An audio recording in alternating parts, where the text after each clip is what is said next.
Paumanhin po kung hindi kayo makarelate sa ating kwento sa araw na ito. Medyo masela ng tema. Tawagin niyo na lang po ako sa pangalan Greg. 29 years of age na ako. Nagtatrabaho ako sa isang private hospital bilang nurse dito sa Mandaluyong. Simple lang naman ako. Though good looking but not the Tisoy type. Panganda din kasi ang pangangatawan ko dahil healthy living person ako. Nagugustuhan ko naman ang work ko at nag-enjoy naman ako dito. Kaya nga, namimiss na ako ng mga friends ko sa community dahil bihira na akong umattend dito. Madalas, nakafocus na lang ako sa trabaho ko. Meron akong crush dito sa hospital. Siya si Dr. Enriquez. She is a pediatrician. Physically, attracted talaga ako sa kanya. Maganda ang katawan, pretty face, artistahin talaga ang dating at ang ganda niyang ngumiti ko siya. Mabait si Doktora. Nasa 34 years old pa lamang siya. And I know na she's married at wala pa silang anak. Dahil nagkakasama kami, naging close kami. At nabibiro ko na rin siya ng mga greens. At game naman siyang sumasakay. Madalas kaming nag-uusap, lalo na kung hindi kami pareho busy. Dumating na nga din sa punto na naikwento niya sa akin ang mga private moments nila ng asawa niya. At gustong gusto ko namang naririnig ito. At kapag ganito, lolokohin na niya ako na tigasin daw ako. At sabay kaming tatawa dahil nahahalata niya ako. Lalo na kapag kaming dalawa lang. Naikwento ko na rin tuloy sa kanya na nasa community ako. At marami na rin siyang mga tanong tungkol dito. At nasasagot at naipapaliwanag ko naman sa kanya. Gustong gusto ko na talaga siyang makakalaro. Pero syempre, may asawa siya at nire-respeto ko yon. Hindi din naman yun ganun kadali. Lalo na sa kagaya niyang wala naman sa community. Maagang lumalabas si Doktora. 12:00 ng tanghali. Dahil may duty pa ito sa ibang ospital. At parati siyang sinusundo ng kanyang asawa. Hanggang isang araw, nagpatid siya sa akin sa parking area dahil marami siyang gamit na dadalahin. Dito ko na-meet at nakilala ang asawa niya, si Damien. He looks nice and cool and good looking as well. May pagkatisoy ang dating dahil British pala siya at isang businessman. Naisipan kong kaibiganin si Damien dahil mukhang friendly din naman siya. Araw-araw bago umuwi si Dr. Enriquez, tumatambay ako sa kotse ko sa parking area.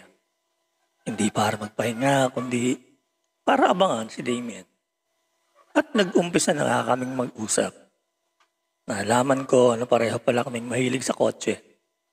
Kaya nagkasundo kami. Madalas tungkol sa mga current events at tungkol sa mga cars ang topic namin. Tuwang-tuwa naman si Dr. Enriquez kapag nakakita niyang magkausap kami, Damien. Laging ganun. Hanggang isang araw, nakiusap sa akin si Damien na samahan ko daw siya kung saan nakakabili ng mga quality at murang spare parts ng kotse. After ko maayos ang schedule ko, at dahil marami din naman akong alam na bilihan, sinamahan ko siya. Halos maghapon din namin nilibot ang Metro Manila. Hanggang sa isinama na nga akong Damien sa house nila, sa Makati. Dahil pagod na rin at nakakahiya namang tumanggi, at wala naman naghihintay sa akin sa bahay, sumama ko sa kanya. Simple at magandang bahay nila ni Dr. Enriquez at Damien. Halos paggabi na nang kami ay makarating. Si Dr. Enriquez ang nagbukas ng gate. Gumanda lalo sa paningin ko si Doktora. Hindi ko mapigilang mapawaw kahit nakapambahay lang. Ang ganda talaga ni Doktora. Bigla ako nasambit at narinig pala ito ni Damien. Natawa lang siya dahil alam naman niya na totoo ang sinasabi ko. Nakapasok na kami ng garahe. Bumaba na ako ng kotse.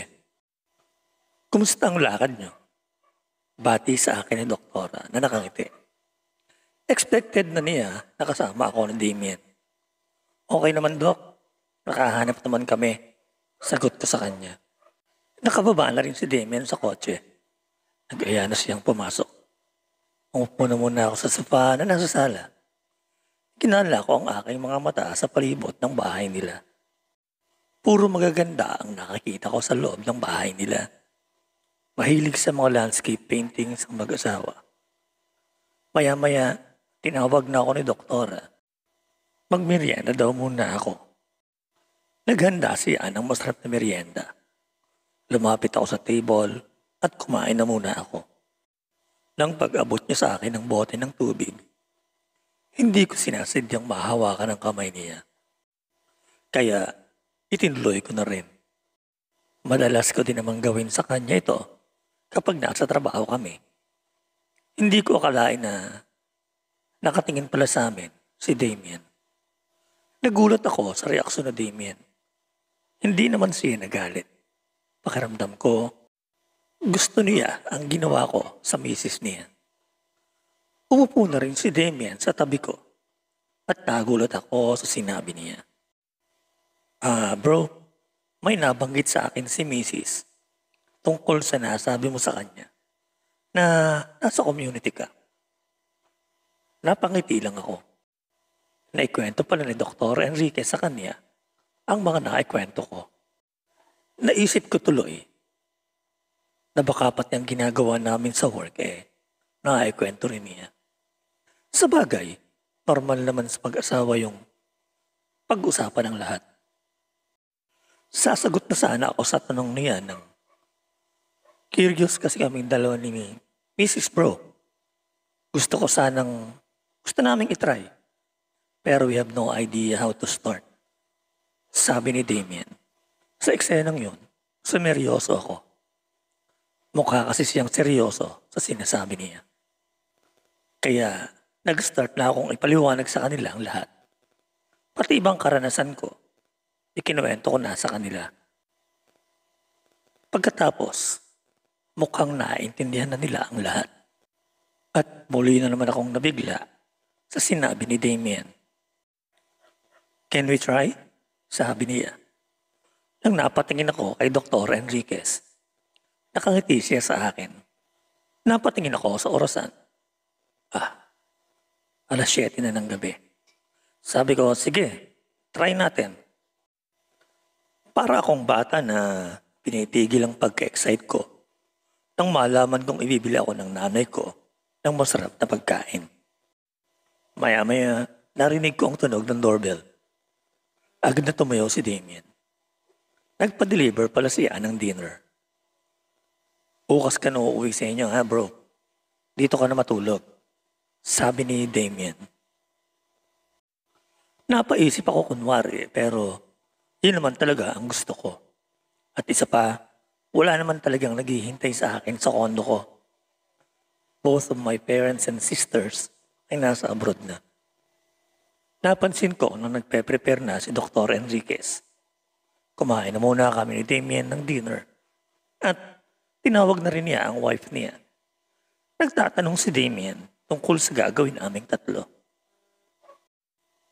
Pagkatapos namin kumain, inabutan ako ni Damien ng pambihis, boxer shorts at sando. Agad akong nagpunta sa bathroom para maligo. Naghilod ako ng gusto. Pagkatapos, sinuot ko na ang shorts at sando na inabot sa akin ni Damien. Saktong-sakto sa akin. Hindi naman kasi magkalayo ang build ng katawan namin.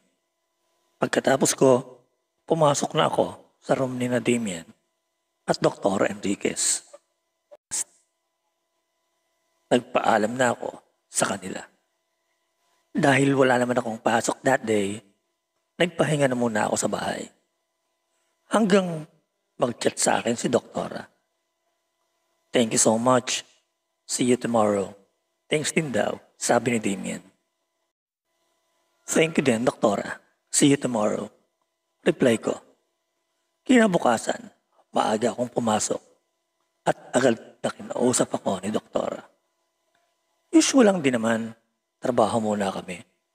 Pero hindi ko talaga maalis sa isip ko ang mga ginawa namin. Break time. Nagkaroon na naman kami ng time na magkausap. At nabanggit niya sa akin na may plano na pala silang bumalik ng London dahil tagaroon daw talaga si Damien. At ang totoo pala talaga ay may problema si Damien sa kanyang reproductive system. At gusto nga daw nila na magkaanak na. At yung setup na enjoy at nagustuhan daw naman ni Damien. Nagulat naman ako sa mga narinig ko kay doktora. Ginawa pala akong donor. Pero anyway, masaya naman ako. Kaya biniro ko ulit si doktora na kailangan may follow-up para siguradong buo. At pumayag naman siya. After 2 weeks, nagpaalam sa akin si Dr. Enriquez at si Damien.